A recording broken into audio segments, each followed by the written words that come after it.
Hello and welcome to an Arena Quickie. Today we're going to play some Bogle-less Bogles, also known as auras by people that don't respect history. Boo, you suck! This is a deck where we slap auras on creatures to make big threats and swat our opponents in the face, but without any actual Bogles like we'd see in this kind of deck in other formats like Modern or Legacy, if you're me, playing Bogles through a Legacy League. For the longest time, cards like Slippery Boggle, or when lacking one of those, something like an Invisible Stalker would be where you put your auras. In this deck instead, we're looking to just draw as many cards as possible, so if our creatures that are carrying the auras die, it's not so bad. We have Saram, Senior Edificer, and we have Core Spirit Dancer, both of which allow you to draw a card each time you cast an aura. And Storm Chaser Drake allows you to put auras onto itself, or any spell for that matter, and draw a card each time you target it. So it did get some new tech in the recent Innistrad Super Block. Is that the Crimson Vow? That's the Crimson Vow logo, right? I can't remember which is which. Beyond that, we have a bit more card advantage in Esper Sentinel for drawing cards when our opponent is fucking about. And then we have 2 copies of Curious Obsession and 4 copies of Staggering Insight, both of which draw a card when you hit your opponent with a creature carrying it.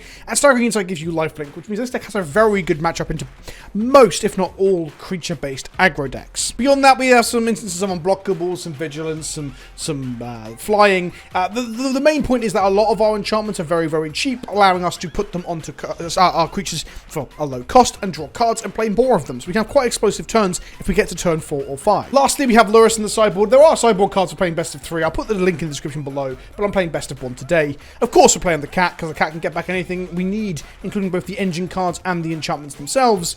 And originally I wanted to play this deck on the channel because I hadn't got around to playing auras yet in Historic, and I thought it looked like it had a very low rare wildcard count. Turns out there are 4 pathways, 4 fountains, and 4 fortresses in the mana base. So actually, whilst there's only like 12 or 14 rares in the main deck, there's another 12 in the land base. I'm sorry, that's just what Magic is right now. I am still on my kick of buying no packs on Arena, by the way. I am not putting any more money into Arena. I've spent the last of my gems, and I'm using gold only. That's why Arena videos will be just a bit fewer and further between, because I'm just not going to have the rare wildcards to play all the decks I'd like, because the economy is fucking garbage. If you like the video, smash the like button. Don't forget to comment down below what you think as well. And if you want to help support the channel, coolstuffinc.com supports and sponsors all my content. So you use the link in the description below and use the code Kenobi at checkout. You get 5% off your order and you support the channel. On with the games. So our opening hand is complete garbage. We have 1 white mana source. It could be an Esper Sentinel and a Prey, but at 1 blue mana source, we can't do shit. 3 lands, no engine. This hand is also pretty bad. I played some games before I started recording today, and the deck felt really good. And now I've turned the camera on, and we're looking at a potential mole to 5. I'm going to keep this on the fact that we're drawing a card. I really wish this was an Esper Sentinel or just one of the draw engines, really. We put a land back and drew a 3rd land, which was a thing, I guess. I'm going to play a Pathway, play a Selfless Savior. This is the first time I'm going to have more blue sources than white sources, too, which is something I hadn't experienced in the last, like, half a dozen games. Our opponent appears to be on red-black something, whether that be a mid-range deck or an aggro deck, we do not know yet. Battle Cry Goblin, that makes me think they're relatively aggressive. We've drawn another white source, which is... It's neither here nor there. We need an engine card. I'm not going to be putting any of my enchantments on this Selfless Savior. It's here to protect the other bodies, really. Maybe we can Karametra's Blessing it to block a body. Like here, we can kill the War Chief. This appears to just be Goblins. You know, Muxus is the payoff. They did not attack into the Karametra's Blessing potential, so... And we drew another land. Okay, not off to a great start. I went to play my Hallowed Fountain tapped, realized that I could play it Lurrus in my hand. Didn't play it tapped. Shocked myself for no reason. Pass back to our opponent. We can play Lurrus next turn as a recipient, a vessel to transport these auras into our opponent's face. Thing is, they're just going to fucking Muxus us and we're going to die. I think Historic's a much better format than this game is.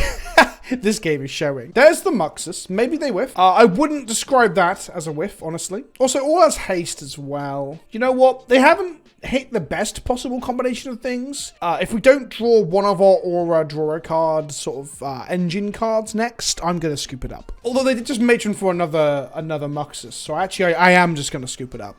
Time is valuable. Let's get on with the next round. Round 2. Okay, we have an Esper Sentinel. No engine card again, though. I'm going to give this a shot. This is just below where I want a hand to be. This is very close to Mulligan. Again, we're on the draw.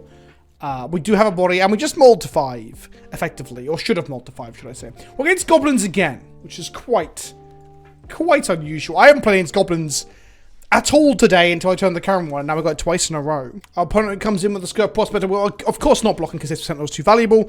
Although that said, I say valuable, it's a body here, right? The Goblins decks play next to, if not 0 non-creature spells. So Esper Sentinel is just a 1/1.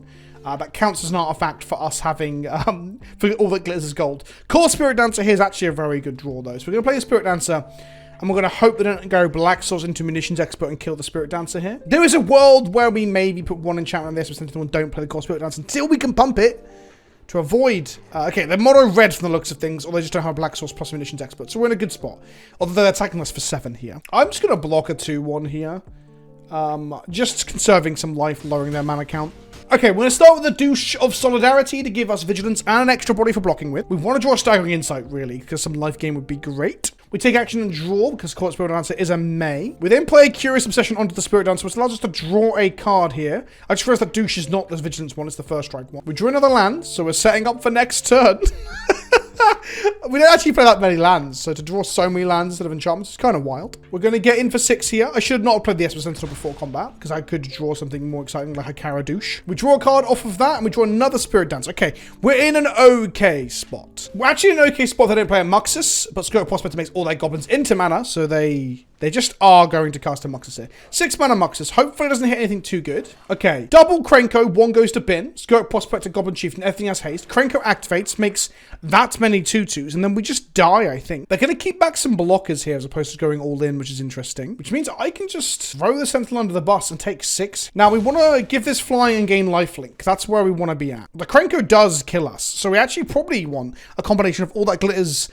Well, double all the glitters would be... No, that's not double all the glitters. We can play a Core Spirit Dancer, which makes our next aura draw us 2. But really, we just need to draw all that glitters to kill. So I'm going to cast an Arcane Flight on this Spirit Dancer, which gives us flying and draws us a card. Now, I don't know if all the glitters is the only mathematical thing we need, because now we're drawing we're a 9/11 now.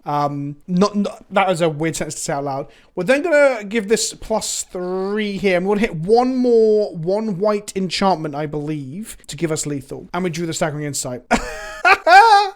Okay, well, shit on it. They're on 14. We needed 1 white. Fuck, we're so close to killing them. So close. We'll get in for 12, which doesn't do a whole lot. It just takes them to 2. We draw a card. I'm going to play a creature for my daily reward quests, and then I'm going to go sulk in the corner. And by sulk in the corner, I mean press this button here. We are dead. We can block 2 of the biggest bodies, and then we take around 14 minimum. With Krenko activating, we actually take around... I think it's approximately 1 million damage. Okay, our next hand is way better than our first 2, which might be the reason we're getting absolutely stomped. That and Goblins going on the play. Also, this is our 3rd game in a row of not getting to go first, which is also an interesting phenomenon. Our opponent's on Scholar, Lost Troves, Emergent Ultimatums. They're going to be using Mystic's March Tree to cast this stuff, or they're going to recast this with Unburial-Wights to cast this stuff, as well as Dragonstall. So, we're going to shock ourselves with a Hallow Fountain and play an Esper Sentinel. We're on a race here to kill them. I really wish this was the core Belly Dancer instead of Saram, because we need a really good threat. We don't have that. That's fine. We're going to play a Storm Chaser Drake. No, we're going to play Saram, and then we're going to get in for 1. And then Arena's going to crash. Is it because my hand was keepable? Is that why this has happened? This is unusual. As much as I rag on Arena, like an all-out freeze is not that common. Okay. Okay, it's loading us directly back in. Sure. Another freeze on the ready screen. Oh, I'm hearing noises. I'm hearing the noises. We're just going to, like, load up, and there's going to be, like, 4 Terror of the Peaks in play, isn't there? No, we're all good. It's our turn again. It's our turn again. We're going to Sentinel's Eye here. God, I am in a panic here. We're going to Hallow Fountain, pay the 2. We're going to... Arcane... No, we're not. We're going to play a Storm Chaser Drake. There was an Elish Norn in the bin now. We're just going to hope they don't hit Mystic's Mastery or Unburial-Wights here, and then have a real good turn next turn. They did not. Okay, we're in. We get to draw 2 cards for targeting Storm Chaser Drake with an aura thanks to Saram. We draw a Glacial Fortress and a Caradouche. Do the Fandango. We're going to play the Caradouche onto the Storm Chaser Drake. Draw 2 more cards again. We drew a Dovin's Veto, which is amazing here. We actually have interaction now. So we're going to Glacial Fortress, and we're no longer doing anything. We're just getting into the red zone. For 7. Sorry, 8. Math is very difficult. I come from England. We don't do the math good. And we fucking got him. Take that, weird combo. Hell, I even crashed and I still got you because I'm a god. Oh, my progression bar is fucked. Another one. Okay, our opening hand has no engine. And our opponent's going first. It's our 4th game in a row that we have lost the coin flip. God. Okay, I'm going to keep this for science. Okay, comment section. If we lose this game, we lost it because I kept a hand with no engine in it again. Right? I'm pointing out to you what we're meant to be doing, then doing the opposite. What is the definition of insanity? Well, it's playing arena. But beyond that, it's doing the same fucking thing over and over again. That's what that guy in that Far Cry game once said. A good old portable hole there, paid for. They put my Sentinel in their hole. We play a Sentinel, and then we're just going to give it Arcane Flight. Look at the power creep on this bad boy. First of all, that's a powerful image. That cat has wings and eyes that would scare a toddler. But secondly, 1 mana for +1/+1 and flying. Back in my day, we wouldn't get both of those on an aura. You get an instant that gives them flying only. Jump by Van Halen. They put a Sky Sovereign console flagship into the bin, which means they're on the vehicle Reanimator with the new thing, what do you call it? The rat. Which means next time they play the rat and then they get a sovereign and it shoots us for 3. So we need to be bigger than a 3. Let's go Arcane Flight again. Let's go... Wait, no! What am I doing? I played it as a white! Fuck! I think I just threw the game, comment section. This should have been played as a blue source to be able to go... Fuck. The flight plus... Oh, fuck. So Greasefang now gets the console flagship back. It kills my Esper Sentinel. That goes back to hand. Next time they play a land and shoot my Storm Chaser Drake because I can't get it big enough. Basically, I really fucked up. Because that should have been a 4th. Okay, they're going to miss a land drop. That's what's going to happen here. They're going to miss a land drop, and we're going to love life. We're going to draw a card off of the Storm Chaser Drake here. I'm going to try and win in spite of my punt. We drew a Saram Senior Pantaloon Inspector. They faithlessly loot me, and they're not playing a console flagship this turn. Although I guess if they put one into the bin out of their hand with the loot and they just cast. Holy fuck, this is bad. Goblin Engineer from our opponent. They go to combat. They make another console flagship, which has haste, by the way. They could have hit it. Oh, they found the Parhelion with the Goblin Engine. Okay. Right, I'm done. I'm out. We should have a body that can survive some of this shit, but we don't because I fucked it. And that's fine. Sometimes we fuck it. Yes! Okay, this time around, I'm going to keep a good hand. I'm going to play my mana sources in the correct way, and we're going to win a second match. This is meant to be one of the most played decks, and one of the upper tier decks, it looks like. Like, has good gaming against a lot of the meta game. Once again, we have not got one of the fucking, the 12 engine cards. I can't remember if we're playing for the Drake, though. Are we playing for the Drake? No, we're playing 3 Sarams. We have 11 engine cards, none in hand. That's mulligan. There's a Saram. We keep this. I'm going to put the 2 mana enchantment on the bottom of our library. We're going first. Let's go. All right. Esper Sentinel into our opponent's forest. Watch them build elves now, the fuckers. Let's play Saram. Get him for 1. Play an Elvish War Master even. We drew another Saram, which isn't great. We're going to go ahead and play a Douche of Solidarity. We drew another land, which is nice. We made a creature there. We drew a card off of the Saram, and the Esper Sentinel's bigger, which means when they play Coco, we get to probably draw a card. We're now going to go ahead and give it Vigilance and draw another card. And we drew a Curious Obsession, which we're then going to stick on the Esper Sentinel as well to draw a card when it hits them. Unless they block with the Elvish War Master, which is unlikely, right? I'm trying to trade the Saram here because we have a Saram in hand. And War Master's a genuine problem. With the Elves deck, you don't want their payoffs, right? You don't want the Yalasaur Shepherd, the Elvish War Master, or a Hoof in hand. Elvish Druid from our opponent. They make a body out of that and grow their team. We're going to play a Douche of Solidarity onto Saram, and we draw an Arcane Flight. We're going to put Arcane Flight on Saram, and then we're going to go ahead and put an Arcane Flight on the Esper Sentinel. So we can hit them for 9, 10, 11 here, thanks to the Karametra's Blessing in hand, then hope we don't have a Hoof next turn.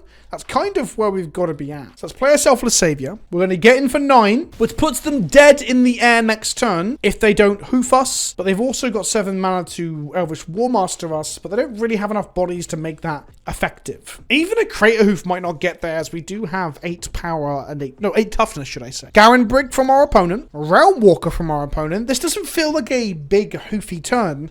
So maybe they're looking for like reach blockers to set up a hoof turn later. I think it's desperation though to play a realm walk onto this board. Just spare a sentinel, which is a reaching blocker, and another archdruid from our opponent, and a clan caller from our opponent. The bodies are real big, and they scoop it up. Okay, there we go. I think we're 2-3 now. I've lost track. I don't keep track of these things. I probably should for the production of a video, but that's not me. You don't come here for professionalism. You come here for jokes about cum. Right then, can we drag this out to a positive win rate across the course of this video? Not with this hand we can't. We are going first, but we have no engine. We don't even have a body to put this shit on. This hand has 3 engines and 1 enchantment. Fuck me. Okay, I feel like our hands are a little bit under average, but we can work with this. We're going to keep this. We're going to put one of the legendaries back, keeping 2 engine cards plus an arcane flight. And we're just going to play a Hallow Fountain and pass the turn. I'm going to lead with Saram because I want my core Spirit Dancers to survive for longer. Our opponent is on either Elves or a Forest Llanowar Elves deck, which could be many things. I'm actually going to lead with Spirit Dancer off the back of this Elves because I think if they lead Llanowar Elves turn 1, their chance of having interaction to kill our creature become lower. If there's some sort of green stompy with fight effects, then I'm going to eat my words. But if they are Elves, or something ramping into big shit, they're going to have less interaction. This doesn't tell us much. Okay, they are Elves. They're straight up Elves. I'm going to play a Saram, and then I'm going to give my core Spirit Dancer flying, and +3/+3, because of how it works. And then we're going to go in the air for 3 and pass up to our opponent, who's now untapping with, if they play a land, oh fuck, they're on a lot of mana here. So they play a War Master, they play a Llanowar Elves, which generates them an elf. And then Archdruid plus Llanowar Elves here is 6 more mana. Do they have anything to do with it? They attack with a 2/2. No blocks. If they have anything for 6 mana or less, are they just going to hoof me next turn? I feel like I'm in danger. We're going to Arcane Flight the Spirit Dancer again, drawing 2 cards. They might just have company. That's probably what they have. Like no effects, pass turn with loads of mana up, 6 mana up in Elves, 3 cards in hand. I'm assuming they have multiple companies or lands and companies. Maybe a company and an Archdruid, so they couldn't play the other Archdruid into the company. Or no, they couldn't do that. Okay, our opponent's roping while they're thinking about this company, when to cast it. I guess they have a Rex Sage in the deck somewhere. We're drawing cards. I was about to say Staggering Insight is probably our best draw, and we found. We're going to Curious Obsession as well. I'm leaving the Staggering Insight till last, because maybe they're Rex Sage off of a Coco before. I say Rex Sage. Is Rex Sage even in Historic? I feel like it is. Actually, no. Do you know what? I do think I've cast one. I know Knight of Autumn is not an elf. I know the 2 mana one that needs to do exile from your graveyard is also in. I could look it up. But if I leave this question open like this, people will comment on it in the comment section. Like, some of you have already started typing, haven't you? And I'm cool with that. I'll look it up after the game. Sorry, my curiosity got the better of me. I've had a look, and it is historically good. Our opponent will think I'm roping them now. We're going to take action and draw a card of that Spirit Dancer. Found a Selfless Savior. I'm then going to put Staggering Insight on the core Spirit Dancer. We're in a spot here where, like, we might go to enough life that we don't. Oh, no, who the fuck am I kidding? We will die if they hoof us. We get in for 12. We'll take us to 30 life. Obviously, they have the War Master here as well. That might be their out. If they Coco into 2 more bodies, make another body of the Elvish War Master, untap, activate War Master, and swing, then maybe they have enough. There's the company that we predicted. Oh boy, this game has took way longer than it should. You just always do it on the attack, right? I don't know. Like Rex Sage at an opportune time when you've got access to Daybreak Coronet makes sense, because you can take the enchantment off so that the Coronet fizzles or falls off. Our opponent just timed out, didn't get anything off the Coco. We took them to 5. We go to 30. We draw 2 cards. And then we're going to go to end step and just, like, discard all these fucking lands. Right, our opponent is on 5 and has access to 1 million mana. Well, actually, that's not true. They have 5, 6, 7, 8. And we're on 30. And they just scooped it up. It looked like they were timing out. Maybe they were making a cup of tea or answering the door. I don't know, but I think we're 50-50 now. I'm going to play 1 more round and 1 more round only to try and go positive with Bogle-less Bogles. Final round. Okay, this one is a full of fucking marbles. And by that I mean I have put a false amount of tension and stress on myself because, well, nothing really matters, right? We're all just insignificant specks of dust in the grand scheme of things. We have 3 engine cards, one of which is a fucking legendary, which is a shame. So we can go, like, turn 2 engine, turn 3 engine plus spell, get 2 card draws. I'm going to give this a shot. We are on the draw again, and our opponent appears to be on burn. So if we can connect with 1 lifelinker, we pretty much secure the game. I say that with so much confidence, don't I? Now, I want to leave a Storm Chaser Drake so we can load it up with enchantments on turn 3, or an enchantment on turn 3 to attack with. However, because we've got Saram ×2 in hand, I think we want to lead with Saram. Because if they kill it, we can play the other one. Obviously, that's a very obvious statement. There we go. Okay, so Saram 1 is like a lightning rod, both literally and figuratively. Or as figuratively, or literally, should I say, as a card game can be. There's a Chain Whirler, which also would have killed the Drake. So I guess we're in a good spot. Good spot. Fucking, how is this a good spot? We've got nothing on board. We're going to play a Storm Chaser Drake. And then I'm going to put our Sentinel's Eyes on it. So we draw a card and we become a 3-2. I really hope they don't have a strike here, honestly. A strike would be bad. We can go Court Spirit Dance into double Curious Obsession next turn to make a big old chunky girl. But then the Curious Obsessions fall off, which isn't great. We really need this Storm Chaser Drake to survive this turn. Tapped land from our opponent. And a Bone Crusher Giant to kill our Drake. Not great. We go to 12, though. Okay. I'm going to play a Spirit Dancer, and then I'm going to escape the Sentinel's Eyes onto it, just to make it big enough to not get shot by a spell, and then we've got to think about how we block next turn. So I'm doing this because the Curious Obsession falls off if you haven't attacked this turn. We drew off of the Core Spirit Dancer and found ourselves a Saram. Now we can Curious Obsession here to draw a card, but I'm going to wait. We have a 3-5, which is quite a good stat line into the mono-red deck. I don't think we can block the Chain Whirler, because it plus a strike will kill us. That's a fucking hazard. Fuck. Okay. They only have 1 mana up now, so we can effectively block the Chain Whirler. They're only coming in with the Hazoret and the Bowmat, though. The Bowmat will draw them 5 cards, so we're just going to block the Bowmat Courier here, let them draw their 5 cards and take 5. So the 5 cards underneath it go into hand. They just disappeared from up there, though. Arena's having a mad one today. So we're going to play a Saram, and then we're going to Curious Obsession this Spirit Dancer, which makes it quite big. It's also Vigilant and draws us cards, which is nice. We'll take action there and draw a card. We want a Staggering Insight. We did not find one. We're going to Curious Obsession again, drawing 2 more cards. Found a Sentinel's Eyes. We're going to go to combat attack with the Spirit Dancer, which is Vigilant, but without lifelink. We've still got a land drop after combat. This will draw us 2 cards unless they block with the Chain Whirler. They block with the Chain Whirler to avoid us drawing any more cards. And then I'm just going to play a Pathway, play a Sentinel's Eye here, and I'm going to put it on the Core Spirit Dancer. I'm going to make the Spirit Dancer as big, as chunky, as thick as humanly possible. I've got all the glitters here. It's fucking massive, which means we can block the Hazoret. We are on 7, by the way, so 3 activations of Hazoret does kill us. So we have to find life next turn or kill them. Okay, so they've got no blockers. They have got access to 6 mana currently. Ugh. So I'm going to start out by casting all the glitters onto the Spirit Dancer. We're going to draw 2 cards off of this. Our hand being 3 engine cards and 5 lands. It's not lost to me. Oh, there's the... Oh, I will... Forgive me, Father, for complaining. We just drew a Staggering Insight. Let's play Glacier Fortress. We're going to put Staggering Insight on this Core Spirit Dancer. She is thicker than a candlestick. Holy shit. She was going to be so fucking thick. That was another 1, 2, 3, 4 more points. She's going to be a 23, 21. Fuck knows what we were drawing. There we go. Positive win record, which just confirms that Bogle-less Bogles is one of the best decks, if not the best deck you've ever seen. Thank you for watching. I hope you enjoyed the video. If you liked it, let me know in the comment section below. Smash that like button. Don't forget to subscribe, and I'll see you all soon. Ta-ta for now.